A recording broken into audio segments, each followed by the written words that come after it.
ನಮಸ್ಕಾರ ಸ್ನೇಹಿತರೆ, ತಮ್ಮೆಲ್ಲರಿಗೂ ಕನ್ನಡಿಗರ ಇಂಗ್ಲೀಷ್ ಮಿತ್ರ ಚಾನಲ್ಗೆ ಸ್ವಾಗತ. ಸ್ನೇಹಿತರೆ, ನಾನು ನಿನ್ನೆ ನಿಮಗೆ 12ನೇ ಪದದ ಬಗ್ಗೆ ಮಾಹಿತಿ ಕೊಟ್ಟಿದ್ದೆ. ಅದು ಯಾವುದು ಅಂತ ಹೇಳಿದ್ರೆ ಬಾಯ್ ದ ಸೈಡ್ ಆಫ್ ಅಂತ ಬಗ್ಗೆ ಮಾಹಿತಿ ಕೊಟ್ಟಿದ್ದೆ. ಅಂದರೆ ಬದಿಗೆ ಬಾಯ್ ದ ಸೈಡ್ ಆಫ್ ಅದನ್ನು ಎಲ್ಲಿ ಯಾವಾಗ ಬಳಸಿದರೆ ಯಾವ ರೀತಿ ವಾಕ್ಯಗಳನ್ನ ರಚನೆ ಮಾಡ್ಬೋದು ಅನ್ನೋದ್ರ ಬಗ್ಗೆ ಸಂಪೂರ್ಣವಾದ ವಿಡಿಯೋ 12ನೇ ಪದದಲ್ಲಿದೆ ಸ್ನೇಹಿತರೆ. ಆ ವಿಡಿಯೋ ಬಗ್ಗೆ ಹೆಚ್ಚಿನ ಮಾಹಿತಿ ಬೇಕಂದರೆ ವಿಡಿಯೋ ನೋಡಿ, ಲೈಕ್ ಮಾಡಿ, ಶೇರ್ ಮಾಡಿ, ಸಬ್ಸ್ಕ್ರೈಬ್ ಮಾಡಿ ಸ್ನೇಹಿತರೆ. ಇವತ್ತಿಗೆ ನಾನು 12ನೇ ಪದ ಮುಗಿಸಿ ಇವತ್ತು 13ನೇ ಪದಕ್ಕೆ ನಾನು ಬಂದಿದ್ದೇನೆ. ಅಂದರೆ ಇವತ್ತು 13ನೇ ಪದದ ಬಗ್ಗೆ ನಿಮಗೆ ಮಾಹಿತಿ ಕೊಡಲಿಕ್ಕೆ ಈ ವಿಡಿಯೋವನ್ನು ಮಾಡ್ತಾಯಿದ್ದೀನಿ. ಮೊದಲನೇ ಪದದಿಂದ ಇವತ್ತು 13ನೇ ಪದ ಆಗಿದೆ ಸ್ನೇಹಿತರೆ. ಯಾವ ರೀತಿಯಾಗಿ ಒಂದೊಂದು ಪದಕ್ಕೆ ವಾಕ್ಯಗಳನ್ನು ಮಾಡ್ಬೋದು ಅನ್ನೋದ್ರ ಬಗ್ಗೆ ಸಂಪೂರ್ಣವಾದ ಮಾಹಿತಿ ನನ್ನ ಪ್ಲೇಸ್ಟೋರ್ನ ಎಜುಕೇಷನ್ ಮತ್ತು ಕನ್ನಡ ಇಂಗ್ಲೀಷ್ ಮಿತ್ರ ಪ್ಲೇಲಿಸ್ಟ್ನಲ್ಲಿದೆ ಸ್ನೇಹಿತರೆ. ನಿಮಗೆ ಬೇಕಾದರೆ ಅಲ್ಲಿ ನೋಡ್ಬೋದು ಸ್ನೇಹಿತರೆ. ನೋಡಿ, ಇವತ್ತು 13ನೇ ಪದದ ಬಗ್ಗೆ ಮಾಹಿತಿ ಕೊಡ್ತಾಯಿದ್ದೀನಿ. 13ನೇ ಪದ ಅದು ಯಾವುದು ಅಂತ ಹೇಳಿದ್ರೆ ಇನ್ ಫ್ರಂಟ್ ಆಫ್.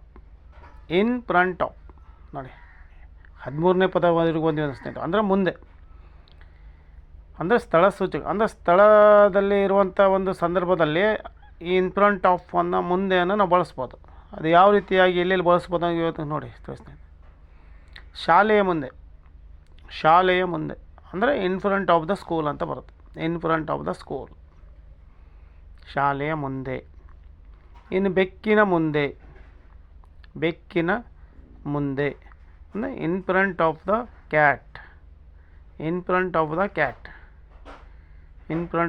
ಕ್ಯಾಟ್. ಮನೆಯ ಮುಂದೆ in front of the house. ಇನ್ನು ನಾಯಿಯ ಮುಂದೆ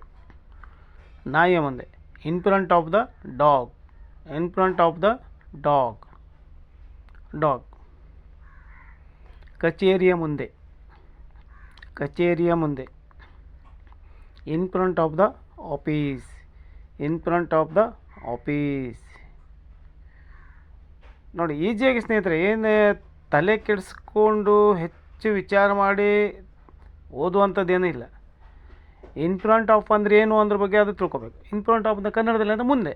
ಆ ಮುಂದೆಯನ್ನು ಇಂಗ್ಲೀಷ್ನಲ್ಲಿ ಪದಗಳನ್ನು ಮಾಡಬೇಕಾದ್ರೆ ಇನ್ ಫ್ರಂಟ್ ಆಫಿನ ವಾಕ್ಯಗಳನ್ನು ರಚನೆ ಮಾಡ್ಬೋದು. ಕನ್ನಡದಲ್ಲಿ ಮುಂದೆ ಅಂತ ಹೇಳ್ತೀವಿ, ಇಂಗ್ಲೀಷ್ನಲ್ಲಿ ಇನ್ ಫ್ರಂಟ್ ಆಫ್. ಇಷ್ಟೇ ನೋಡಿ ವ್ಯತ್ಯಾಸ. ನೋಡಿ, ಕಚೇರಿ ಮುಂದೆ ಇದೆ in front of the office.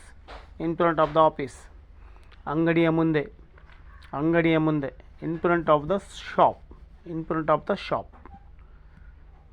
ನೋಡಿ, ಬಸ್ಸಿನ ಮುಂದೆ ಅಂದರೆ in front of the bus. ಬಸ್ಸಿನ ಮುಂದೆ ಅನ್ನೋದಕ್ಕೆ ನಾವು in front of the bus. ಎಲ್ಲಿದೆಯಪ್ಪ ನಾವು ಕೇಳಿದಾಗ, ಇಲ್ಲಪ್ಪ ಇನ್ ಫ್ರಂಟ್ ಆಫ್ ಬಸ್ಸಿನ ಮುಂದೆ ಅಂತ ಇಂಗ್ಲೀಷ್ ನಾವೇನು ಹೇಳ್ತೀವಿ? ಇನ್ ಫ್ರಂಟ್ ಆಫ್. ನೋಡಿ, ನಾನು ಶಾಲೆಯ ಮುಂದೆ ಇರೋದು, ಬೆಕ್ಕಿನ ಮುಂದೆ ಮನೆ, ನಾಯಿಯ, ಕಚೇರಿ, ಅಂಗಡಿ, ಬಸ್ಸು, ಡೋರು, ಬಾಗಿಲು.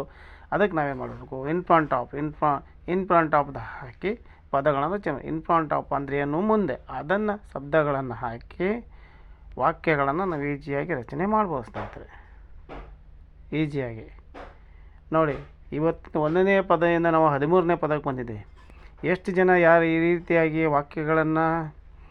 ಈ ರೀತಿ ಪದಗಳನ್ನ ರಚಿಸಿ ವಾಕ್ಯಗಳನ್ನ ರಚನೆ ಮಾಡಿ ಯಾವ ರೀತಿಯಾಗಿ ಇಂಗ್ಲೀಷನ್ನು ಇಂಪ್ರೂವ್ ಮಾಡ್ಕೊಂಡಿರ್ಬೋದು ಅಂತ ತಿಳ್ಕೊಂಡಿದ್ದೇನೆ. ಆ್ಯಕ್ಚುಲಿ ನನ್ನ ಚಾನಲ್ದಿಂದ ನಿಮಗೆಲ್ಲರಿಗೂ ಸ್ವಲ್ಪ ಅನುಕೂಲ ಆಗಲಿ ಅಂತ ಹೇಳ್ತಿ ಈ ರೀತಿಯಾಗಿ ವಿಡಿಯೋಗಳನ್ನು ಮಾಡ್ತಿ ತಮಗೆ ಕಳಿಸ್ತಾ ಇದ್ದೀನಿ ಸ್ನೇಹಿತರೆ.